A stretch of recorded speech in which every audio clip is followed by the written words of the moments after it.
Hi friends, Vikram വേദിയുടെ പുതിയൊരു upcoming episode റിവ്യൂയിലേക്ക് എല്ലാവർക്കും സ്വാഗതം. അങ്ങനെ നമ്മുടെ കഴിഞ്ഞ എപ്പിസോഡിന്റെ ബാക്കിയായിട്ടാണ് കേട്ടോ വരുന്നത്. അങ്ങനെ നമ്മുടെ വിക്രമിനെ കള്ളക്കേസ് ഉണ്ടാക്കി കഞ്ചാവ് ബാഗിൽ നിന്ന് കിട്ടിയെന്നും പറഞ്ഞ് എക്സാം എഴുതിക്കൊണ്ടിരുന്ന സമയത്താണ് വിക്രമിനെ നമ്മുടെ പോലീസുകാർ അറസ്റ്റ് ചെയ്തുകൊണ്ട് വരുന്നത്. പിന്നീടായിട്ട് കാണിക്കുന്നത് പോലീസ് സ്റ്റേഷനാണ്. അങ്ങനെ മാഷ് അവിടെ എത്തുകയാണ് കേട്ടോ. മാഷിനെ കണ്ടതും വിക്രമിങ്ങനെ സങ്കടം സഹിക്കാനാവാതെ വിക്രമിങ്ങനെ പൊട്ടിക്കരയാണ്. അപ്പോഴേക്കും മാഷ് ഇങ്ങനെ ചെന്നിട്ട് പോലീസുകാരോട് ചോദിക്കുന്നുണ്ട്, സാർ നിങ്ങൾ എന്താ ചെയ്തിരിക്കുന്നത്? എൻ്റെ മോൻ എന്ത് തെറ്റ് ചെയ്തിട്ടാണ് നിങ്ങളിവനെ അറസ്റ്റ് ചെയ്തിരിക്കുന്നത് എന്നിങ്ങനെ ചോദിക്കുകയാണ് കേട്ടോ. അപ്പോഴേക്കും അവരിങ്ങനെ വിക്രമിനെ നോക്കുകയാണ്. അപ്പോഴേക്കും വീണ്ടും മാഷ് പറയുകയാണ്, എന്താ അവൻ ഒരു കോളേജ് സ്റ്റുഡൻ്റ് ആണ്, അവൻ എഞ്ചിനീയറിംഗ് പഠിക്കുന്ന കുട്ടിയാണ്, തന്നെയുമല്ല അവൻ നന്നായിട്ട് പഠിക്കുകയും മെഡലിസ്റ്റും ഒക്കെ ആണ് എന്നിങ്ങനെ പറയുകയാണ് കേട്ടോ.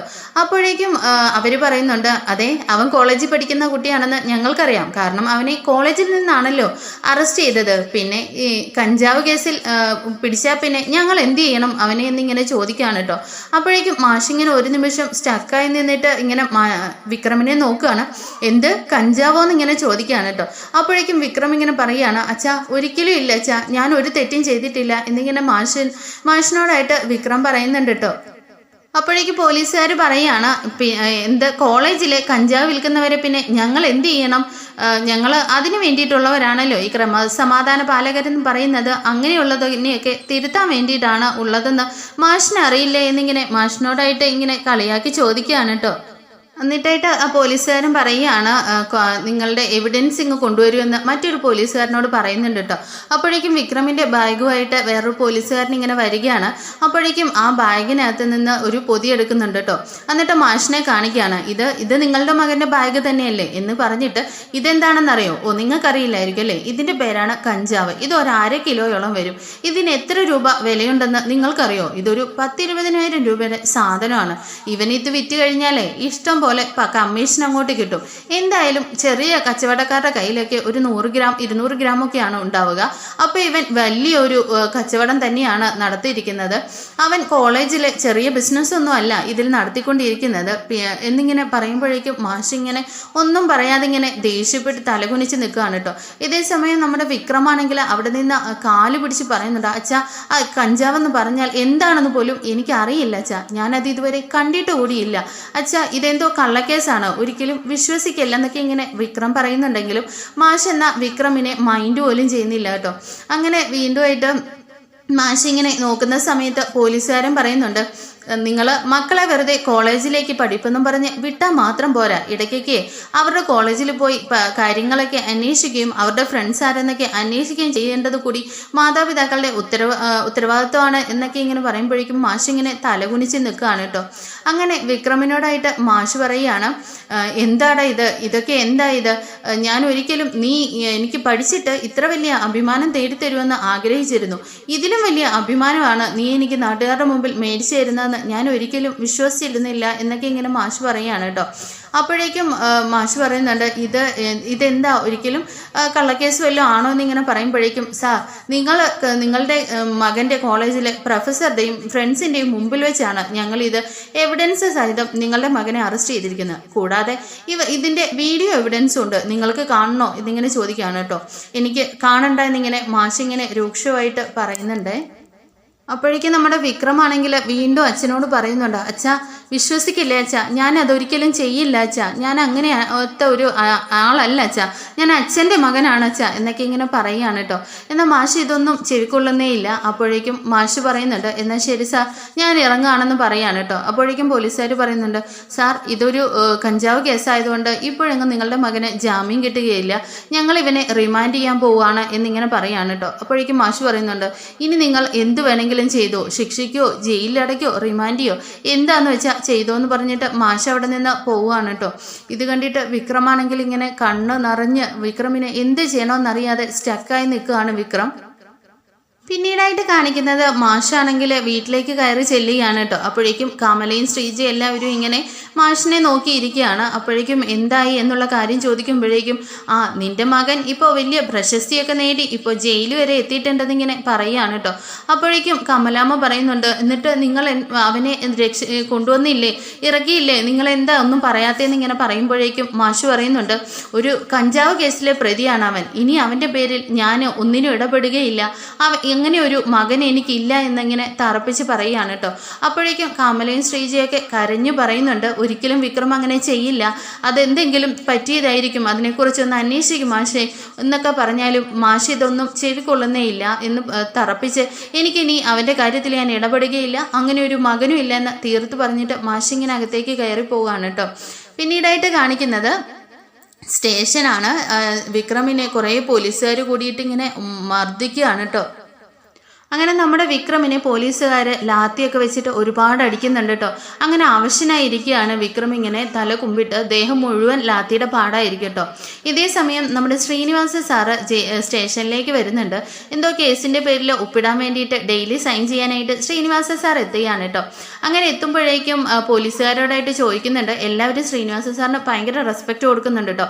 സാർ എന്തിനാ സാർ എന്നും ഇങ്ങോട്ട് വരുന്നത്, ഒരു മാസത്തേക്കിനുള്ളത് സാർ ഒന്നിച്ചങ്ങ് ഇട്ടാൽ പോരെ എന്നൊക്കെ ഇങ്ങനെ ചോദിക്കുകയാണ് കേട്ടോ. അപ്പോഴേക്കും ശ്രീനിവാസ സാർ പറയുന്നുണ്ട്, അതൊക്കെ ഇരിക്കട്ടെ, നിങ്ങൾ ആരെയും നന്നായിട്ടൊന്ന് പെരുമാറിയെന്ന് തോന്നുന്നല്ലോ, എന്താ കേസ്, ആരാ ആളെന്ന് ഇങ്ങനെ ചോദിക്കുകയാണ് കേട്ടോ. അപ്പോഴേക്കും ഇങ്ങനെ വിക്രമിനെ കാണിച്ചിട്ട് അവൻ തന്നെയാണ് എന്നിങ്ങനെ പറയുകയാണ് കേട്ടോ. അപ്പോഴേക്കും ശ്രീനിവാസ സാർ ഇങ്ങനെ വിക്രമിന്റെ മുഖം ശ്രീനിവാസൻ സാറിന്റെ മനസ്സിൽ പതിഞ്ഞിട്ടുണ്ട്. അത്രത്തോളം അവാർഡ് മേടിച്ചു കൂട്ടുന്നത് ഒക്കെ ശ്രീനിവാസ സാർ നേരിട്ട് കണ്ടതാണല്ലോ. അങ്ങനെ വിക്രമിനെ കാണുമ്പോഴത്തേക്കിനും, അയ്യോ ഇവൻ ആ പയ്യനല്ലേ, നീ റാങ്ക് ഹോൾഡേഴ്സും വലിയ മെഡലുകളൊക്കെ വാരിക്കൂട്ടിയത് ഞാൻ കണ്ടതാണല്ലോ, എന്താ കേസെന്ന് ഇങ്ങനെ ചോദിക്കുകയാണ് കേട്ടോ. അപ്പോഴേക്കും അവർ പറയുന്നുണ്ട്, സാർ അത് അവൻ്റെ ബാഗിൽ നിന്ന് കഞ്ചാവാണ് കിട്ടിയിരിക്കുന്നത്, ചെറിയ കേസൊന്നും അല്ല എന്നിങ്ങനെ പറയുകയാണ് കേട്ടോ. അപ്പോഴേക്കും വിക്രം പറയുന്നുണ്ട്, സാർ ഒരിക്കലും അല്ല സാർ, ഞാനല്ല, എനിക്കങ്ങനെ കഞ്ചാവെന്ന് പറയുന്ന സാധനം ഞാൻ കണ്ടിട്ടു പോലുമില്ല. പിന്നെ ആ SI സാറ് ആരുടെയോ കയ്യിൽ നിന്ന് പൈസ മേടിച്ചിട്ട് എന്നെ വെറുതെ കള്ളക്കേസിൽ കുടുക്കിയേക്കുവാണെന്ന് ഇങ്ങനെ പറയാണ് കേട്ടോ. അപ്പോഴത്തേനും SIക്ക് നല്ല ദേഷ്യം വരികയാണ്, എടാ നീ വാ തുറന്നു പോരുത്, നിന്റെ ബാഗിൽ നിന്നാണ് എവിഡൻസ് കിട്ടിയിരിക്കുന്നത് എന്നിങ്ങനെ പറയുകയാണ് കേട്ടോ. അപ്പോഴേക്കും അങ്ങനെ ശ്രീനിവാസ സാർ അവിടെ നിന്ന് പോവുകയാണ്. പിന്നീട് വിക്രമിൻ്റെ അടുത്ത് നിന്ന് മാറിയിട്ട് പോലീസുകാരോടായിട്ട് ചോദിക്കുന്നുണ്ട്, നിങ്ങൾ എന്തായി പറയുന്നത്, ആ പയ്യൻ കഞ്ചാവ് വിറ്റെന്നോ, ആ കോളേജിൽ ആരാണ് വാഴുന്നതെന്ന് നിങ്ങൾക്കറിയോ, നമ്മുടെ MLA സുദർശനാണ്, അവനാണ് ആ കോളേജിൽ മുഴുവൻ കഞ്ചാവ് നടത്തുന്നതെന്നും ആർക്കും അറിയാത്തതുള്ളത്. പിന്നെ അവൻ്റെ കരിയറായിട്ടുള്ളത് വിജയ് എന്ന് പറഞ്ഞ പയ്യനുമാണ്, അതെല്ലാവർക്കും അറിയാവുന്ന കാര്യമാണല്ലോ എന്നിങ്ങനെ ശ്രീനിവാസ സാർ പറയുമ്പോഴേക്കും SI സാർ പറയുന്നുണ്ട്, സാർ അതിലേക്കൊന്നും സാറ് മൈൻഡ് ചെയ്യണ്ട. അങ്ങനെ ശ്രീനിവാസ സാറ് തൻ്റെ കയ്യിലിരുന്ന കുറച്ച് പൈസ എടുത്തിട്ട് SIക്കും കൊടുത്തിട്ട് താൻ കുറച്ച് എടുത്തിട്ട് ബാക്കി എല്ലാവർക്കും കൊടുത്തേക്കെന്ന് ഇങ്ങനെ പറഞ്ഞിട്ട് അവിടെ നിന്ന് ഇറങ്ങുകയാണ് കേട്ടോ. എന്നിട്ടും ശ്രീനിവാസ സാറ് നമ്മുടെ വിക്രമിനെ ഇങ്ങനെ നോക്കുന്നുണ്ട്, അടിയൊക്കെ കൊണ്ട് ഇങ്ങനെ കുത്തിയിരുന്ന് പൊളയാണ് കേട്ടോ. സാർ എനിക്ക് വേദനിക്കുന്നു സാർ എന്നൊക്കെ ഇങ്ങനെ ഇത്തിരി വെള്ളം തരുമോ എന്നൊക്കെ പോലീസുകാരോട് ഇങ്ങനെ ചോദിക്കുന്നതൊക്കെ ശ്രീനിവാസൻ സാറിൻ്റെ നെഞ്ചിലും ഭയങ്കരമായിട്ട് അങ്ങ് ആഴത്തിൽ പതിയുന്നുണ്ട് കേട്ടോ. എന്നാൽ സ്റ്റേഷനിൽ നിന്ന് പുറത്തിറങ്ങിയിട്ടും ശ്രീനിവാസ സാറിന് വിക്രമിന്റെ മനസ്സിൽ നിന്ന് അങ്ങോട്ട് പോകുന്നില്ല.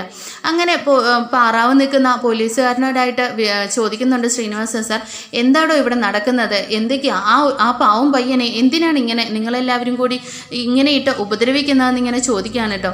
അപ്പോഴേക്കും അയാൾ പറയുന്നുണ്ട്, സാർ ഞങ്ങൾക്ക് എന്ത് ചെയ്യാൻ പറ്റും സാർ, മേലധികാരികൾ ഓരോന്ന് ഓർഡർ ഇടുന്നു, ഞങ്ങളത് അപ്പാടെ അനുസരിക്കുക എന്നുള്ളതല്ലാതെ ഞങ്ങൾക്ക് വേറൊന്നും ചെയ്യാൻ പറ്റില്ല എന്നിങ്ങനെ പറയുകയാണ് കേട്ടോ.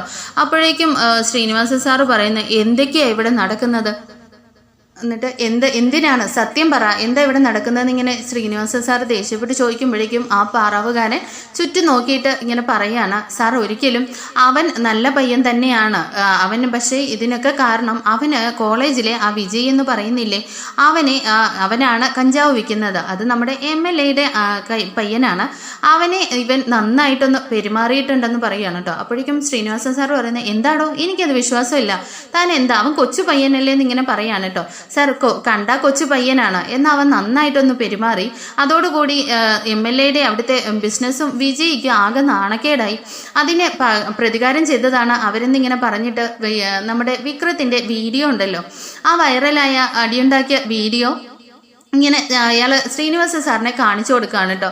അപ്പോൾ ശ്രീനിവാസ സാറിന് ഇങ്ങനെ വിശ്വസിക്കാൻ മേലാതെ ഇങ്ങനെ നോക്കുന്നുണ്ട്. എന്തായാലും ഞാനും ആ വിജയിനെ ഒരുപാട് പറഞ്ഞ് മനസ്സിലാക്കാൻ ശ്രമിച്ചതാണ്, അവൻ ആ വഴിക്ക് വന്നില്ല. എന്തായാലും അവൻ ചെയ്തതൊരു നല്ല കാര്യമാണല്ലോ, അവനെ എങ്ങനെയെങ്കിലും രക്ഷപ്പെടുത്തണമല്ലോ എന്നിങ്ങനെ ശ്രീനിവാസ സാറിന് തോന്നുകയാണ് കേട്ടോ. അപ്പോൾ നമ്മുടെ ശ്രീനിവാസ സാറിൻ്റെ കൂടെ ഒരുപാട് ആൾക്കാരുണ്ടാവും, ഗുണ്ടകളും ഒക്കെ ആയിട്ടുള്ളവർ. അപ്പോഴത്തേക്കിന് അതിലൊരാളിങ്ങനെ പറയുകയാണ്, സാർ ഒരു കാര്യം ചെയ്യാം, ഞാൻ ഏതായാലും വിക്രമിന് പകരമായിട്ട് ഞാൻ തന്നെ ജയിലിൽ പോകാം, ഞാൻ ആ കേസ് ഏറ്റെടുത്തോളാം എന്നിങ്ങനെ പറയാണ് കേട്ടോ. അപ്പോഴേക്കും അയാളോട് ശ്രീനിവാസൻ സാർ ചോദിക്കുന്നുണ്ട്, എന്താടാ നീ കഴിഞ്ഞ ദിവസം ജയിലിൽ നിന്ന് ഇങ്ങോട്ട് ഇറങ്ങിയതല്ലേ ഉള്ളൂ എന്നിങ്ങനെ പറയാണ് കേട്ടോ. അത് സാരമില്ല സാർ, ഞാൻ ഒന്നുകൂടെ പോയി റെസ്റ്റ് എടുത്തിട്ട് വരാം. എന്നാൽ ശരിടാ, അപ്പോൾ അതേപോലെ ഞാൻ നിൻ്റെ കുടുംബത്തിൻ്റെ കാര്യം ഞാൻ നന്നായിട്ട് നോക്കിക്കോളാം എന്നിങ്ങനെ പറയാണ് കേട്ടോ. അങ്ങനെ അയാൾ പറഞ്ഞിട്ട് സ്റ്റേഷൻ്റെ ഉള്ളിലേക്ക് കയറി പോവുകയാണ് കേട്ടോ. എന്നിട്ട് SIയുടെ അടുത്ത് എന്നിട്ട് പറയുന്നുണ്ട്, എന്താ വേണ്ടതെന്നിങ്ങനെ SI സാർ ചോദിക്കുമ്പോഴത്തേക്കിനും അയാൾ പറയുന്നുണ്ട്, സാർ ഞാനാണ് ആ വിക്രമിൻ്റെ ബാഗിൽ കഞ്ചാവ് വെച്ചതും അവൻ്റെ വീട്ടിൽ വെച്ചതും എന്നൊക്കെ ഇങ്ങനെ പറയുമ്പോഴേക്കും SI ഇങ്ങനെ വല്ലാണ്ട് പതറുന്നുണ്ട് കേട്ടോ. അപ്പോഴേക്കും താനൊന്ന് പോടോ, എന്താ ഈ പറയുന്നത് എന്നിങ്ങനെ പറയണം. അല്ല സാർ, ഞാൻ തന്നെയാണ്, ഞാനത് കോർട്ടിലും പറയും, സാർ എന്നെ അറസ്റ്റ് ചെയ്തിട്ട് അവനെ വിട്ടയക്കും, അല്ലെങ്കിൽ ഞാൻ നേരിട്ട് കോർട്ടിലായിട്ട് പോയിട്ട് ഇത് സമ്മതിക്കുക എന്നിങ്ങനെ പറയാണ് കേട്ടോ. അങ്ങനെ അതിനുശേഷം ഇത്രയും നേരം കാണാഞ്ഞിട്ട് ശ്രീനിവാസ സാറും SIയുടെ ഫോണിലേക്ക് വിളിക്കുകയാണ്. എന്താ ഒറിജിനൽ പ്രതിയെ കിട്ടിയിട്ടും നിങ്ങൾ ഇനി അവനെ വിടാറായില്ലേ എന്നിങ്ങനെ ചോദിക്കാണ്. സാർ ഇത് നമ്മുടെ MLAയുടെ കാര്യമാണ്, ഇതിൽ ഞാൻ ഇടപെട്ടാൽ എനിക്കും കൂടുതൽ പ്രശ്നമാവും ഇങ്ങനെ പറയാണ് കേട്ടോ. അതേസമയം ശ്രീനിവാസ സാർ പറയുന്നുണ്ട്, അതൊക്കെ ഞാൻ പറഞ്ഞോളാം, താനിപ്പോൾ അയാളെ വിട്, ഞാൻ പറഞ്ഞിട്ടാണെന്ന് MLAയോട് പറഞ്ഞാൽ മതി എന്നിങ്ങനെ പറയാണ് കേട്ടോ. അങ്ങനെ നമ്മുടെ വിക്രമിനെ ശ്രീനിവാസ സാറ് അങ്ങനെ ആ കേസിൽ നിന്ന് ഊരിക്കൊണ്ട് പോകാൻ കേട്ടോ. അപ്പം നമ്മുടെ ശ്രീജ ഇങ്ങനെ നമ്മുടെ വേദയോട് ഇങ്ങനെ കഥകളൊക്കെ പറഞ്ഞു കൊടുത്തോണ്ടിരിക്കുകയാണല്ലോ. ഇതൊക്കെ കേട്ടിട്ട് വിക്രമിനോട് ഇങ്ങനെ ഭയങ്കര ദയോ കരുണയോ വേദയ്ക്ക് എന്തെന്നില്ലാത്ത സ്നേഹം ഇങ്ങനെ നമ്മുടെ വിക്രമിനോട് തോന്നുകയാണ് കേട്ടോ. ഇങ്ങനെ വേദ ഇങ്ങനെ പൊട്ടിക്കരയുന്നുണ്ട് വിക്രമിൻ്റെ ഇപ്പോഴത്തെ അവസ്ഥയും കാര്യങ്ങളും ഒക്കെ ഓർത്തിട്ട്. എന്തൊക്കെയാണ് ശ്രീജേച്ചി ഇതെന്ന് ചോദിക്കുകയാണ് കേട്ടോ. അപ്പോൾ ശ്രീജ പറയുകയാണ്, നീ ഇത്രയല്ലേ അറിഞ്ഞുള്ളൂ, വിക്രമിനെ കുറിച്ച് നിനക്കിനി ഒരുപാട് അറിയാനുണ്ട് മോളെ. വിക്രം നീ ഉദ്ദേശിക്കുന്ന ഒരാളെ ഇല്ല, വിക്രമിനെ പോലെ നല്ല ഒരു പയ്യൻ ഈ ലോകത്ത് തന്നെ ഇല്ല എന്നിങ്ങനെ പറയുമ്പോഴേക്കും വേദ ഇങ്ങനെ മനസ്സിൽ പറയുന്നുണ്ട്, ഞാൻ ഇനി വിക്രമിൻ്റെ കൂടെ ഇത് തന്നെയാണ് ഉമാമഹേശ്വരി ഞങ്ങൾ ഒന്നിച്ചാക്കിയത്, എനിക്ക് വിക്രമിനെ നേരെയാക്കാൻ പറ്റും, ഇനി എന്നും ഞാൻ വിക്രമിൻ്റെ കൂടെ തന്നെ ഉണ്ടാകുമെന്നിങ്ങനെ വേദ ഇങ്ങനെ സ്വയം പ്രതിജ്ഞ എടുക്കുകയാണ് കേട്ടോ.